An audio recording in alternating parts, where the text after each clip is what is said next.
Assalamu alaikum warahmatullahi wabarakatuhu raroɓe am emi ɗo joɗi nder piradowal am emi nana belɗum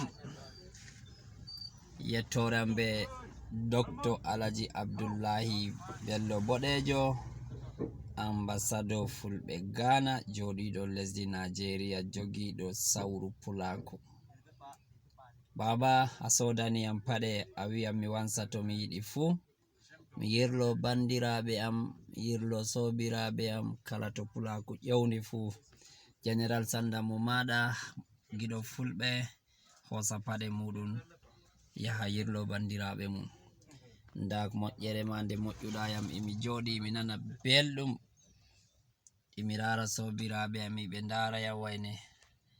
Allah ɓeddu sabbungo baba lamiɗo fulɓe, Allah hokkima, Allah ɓesdane, Allah yeɗima sahu, Allah yeɗima barka, Allah yeɗima daraja, Allah foɗu balɗe ma. Emin mantoro be maɗa nder lesɗe duniyaru cew.